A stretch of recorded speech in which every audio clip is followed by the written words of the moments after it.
I went to the University of San Diego. You went to the University of San Diego. What did you take there? I was an English major. All right. So you finished college, and then what happened?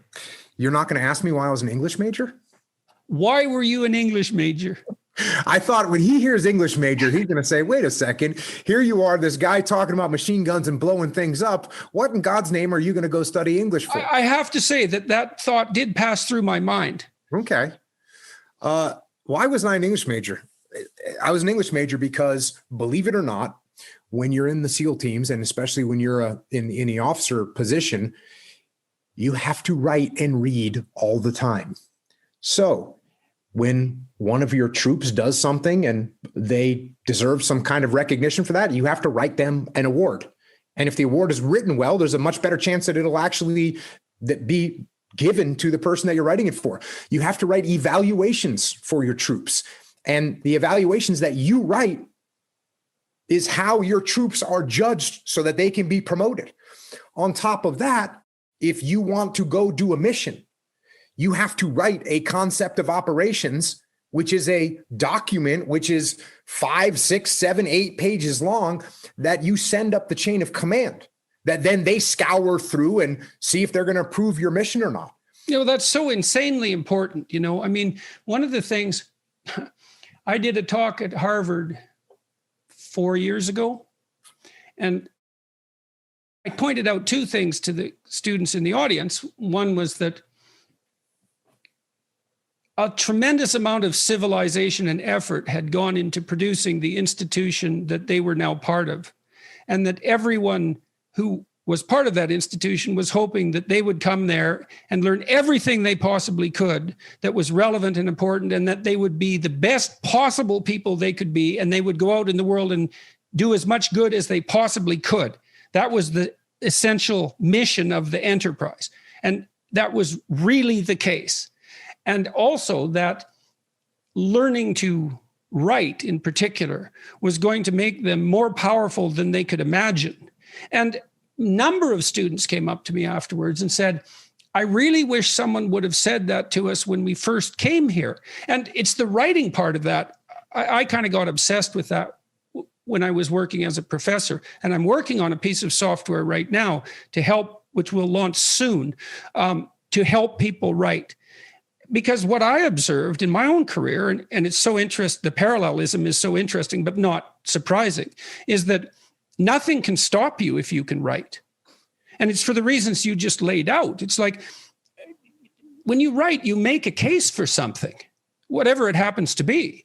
And if you make the best case, well, then you win and you get whatever it is that you're aiming at. And so, you said, maybe that's why I didn't ask you why you went into English. I guess that might have been the reason, is that the utility of learning to write is so self-evident to me that it could pass by without question. But it's also interesting to think about how it fits into this broader, well, let's say at least partially military/strategic way of looking at things. You described the intense relationship between marshaling your arguments properly, getting everything in order on the page, and making strategic progress, truly in the military sense, that those things are tied together very, very precisely. And it's obviously your ability to communicate as well. That's well, look what it's done. You have your podcast, you have your YouTube channel, you have your books, many of which you self-published. So that ability to communicate I just can't understand why it's not presented, especially, not entirely, but especially to adventurous, well, let's say young men. We could say young people. You're adventurous, you want to make a mark, you bloody well better learn how to write. Because if you learn how to write, well, then you can think and you can communicate your thoughts. So not only are you deadly strategically, you become extremely convincing. And then you can go and do anything you want and no one will stop you. And that's never told to people. And I don't really understand why. You hear the pen is mightier than the sword, which is just a cliche unless it's fleshed out. But the reason, you laid out the reasons perfectly. Yeah. You have to communicate what happened as well as having it had it happen. Right. So you already connected the dots, but obviously not only am I having to write and present my argument, I'm also having orders being issued to me, which are written. I'm sure you've heard the term rules of engagement. Well, rules of engagement is a 12-page document that is in a bunch of legalese. And I've got to translate that document to my troops, some of whom, barely graduated high school. And so I've got to be able to do that. So I've got to be able to read and then write and be able to then communicate and talk to the team and brief them in a manner that they can actually understand what it is I'm talking about and what it is our mission is and why we're doing this mission. So that was why I decided to study English when I went to college, and so that was a conscious decision. Absolutely. It was and with that end in mind, that it was. So tell me exactly what the decision was with regards to studying English. What did you know that, because it's not, as you pointed out, it's not self-evidently the most practical of pursuits and not necessarily what you'd expect someone with a military orientation to pursue. Right. Here's the thought process. I want to be a good SEAL. The good SEALs that I see can communicate, they can write, and they can read. That's what I need to learn how to do. I need to learn how to do that better so that I can persuade my chain of command that we need to do this mission, or we need this piece of gear, or this guy over here needs to get an award, or he needs to get promoted. All those things are done by being able to write and communicate properly. Okay, so let's say you take the example of a SEAL who's got it all, but this literacy. Okay, so what happens to him compared to someone who has all those skills? Well, if he can't write well, and he's in charge of 6 guys, and one of those guys works hard or does something that deserves to be recognized, this is the responsibility of that leader to write that person an award. Okay, so he can't reward his good workers, his good soldiers. He can give him a pat on the back, but a pat on the back isn't going to get him promoted. An award is actually worth some points towards your promotion. And the people that are on that board that are giving that reward, they're never going to meet that leader, and they're definitely not going to meet that guy. There's no bias. It's based on this piece of paper that you hand in. You hand in this piece of paper, they read the piece of paper, and they say award approved or award not approved. Mm-hmm. Or you want to do a mission and you send that up the chain of command, and it's the same thing. It gets to a certain point where they're just looking at it and reading and trying to decipher this pile of junk that you put together. And by the way, if I'm in charge and Jordan sends me a concept of operations that doesn't make any sense, why would I possibly let you go out and execute an operation that I can't even understand what it is you're trying to do? So it has a huge impact. It has a huge impact. Okay, well, I'm dwelling on this because it's upsetting to me, I would say, that young people in particular aren't stringently instructed that that literacy makes them powerful in every way they can possibly imagine, except the absolutely immediate. And so it's just sad to me that it's not sold in that manner. You want to be weak? Stay illiterate. You want to be strong? It's like, put yourself together physically. Fair enough, man. Get brave and street smart. But then you could add some literacy to that and you're an unstoppable machine. So I concur 100%. And, you said being literate makes you powerful. And throughout recent history, if we're trying to oppress someone, what we don't want them to be able to do is read or write or articulate themselves. Right. Well, we haven't even talked about reading. We just talked about writing, and fair enough. So, but obviously you studied English, so you also read. And so what's the advantage to that as far as you're concerned, practically speaking? Well, obviously there are so many lessons that you can pull out of books, and you can get to a point where nothing really surprises you because you've at least seen some indication of what can unfold through reading. So again, for me, it's very much focused on combat and war, but there's lessons that you learn and you say, oh, I've seen that before.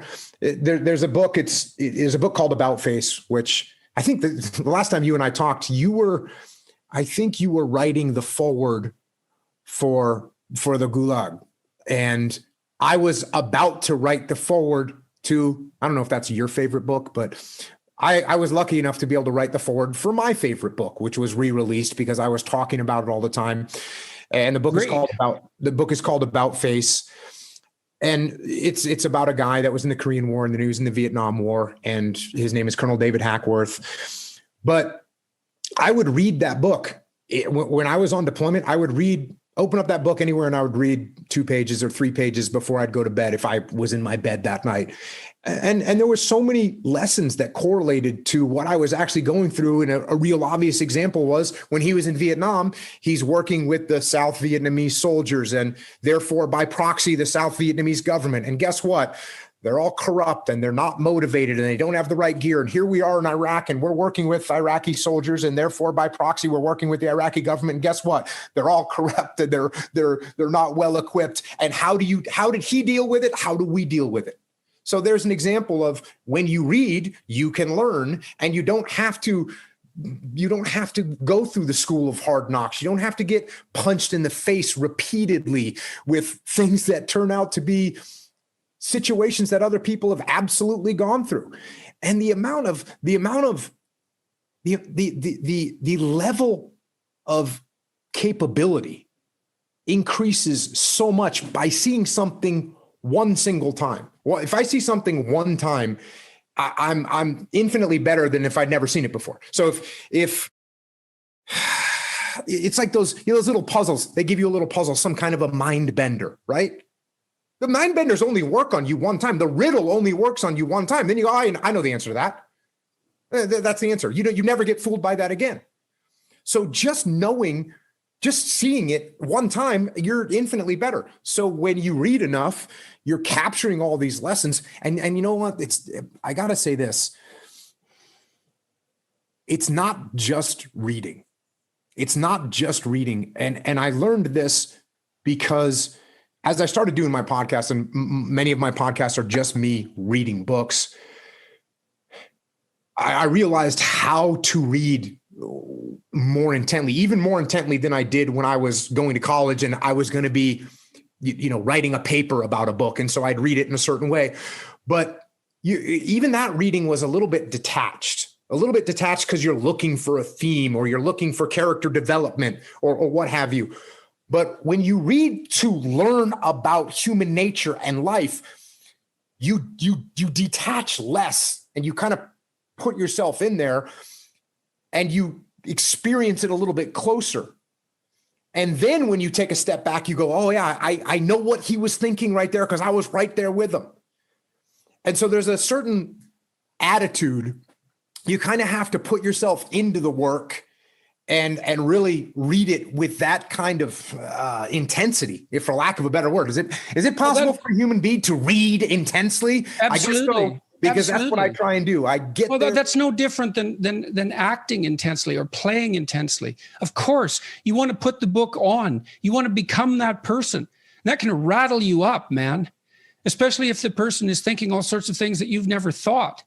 I mean, I love reading for that reason. I could pick my peers too, which I really loved. It's like, well, I have these people around me, but then there's these people who've lived before me and in different places, and I can set them up on my shelf. I can enter into their world and I can benefit from everything they've thought and saturate myself with that person. It's very disruptive, especially if the person that you're reading has a mind that's more powerful and more well-developed than your own. I mean, Friedrich Nietzsche spun me around for about 3 years, and I was reading Jung at the same time intensely, and the same thing, it was very disruptive, but unbelievably useful to try on other people like that. And you get the benefit of their entire life distilled into their book. It's 30 years of work. I read this one book called The Neuropsychology of Anxiety, which it's a great scientific work. I think it's the greatest neuropsychological work of the last 50 years. It's a very hard book. I think it has 1,800 references, something like that. And this guy, Jeffrey Gray, he actually read all those references and he understood them. And so it took me 6 months to read the book, but I got an entire education out of it. I got to experience in 6 months what it took him 30 years to learn. Like, what a gift that is. It's unbelievable. I was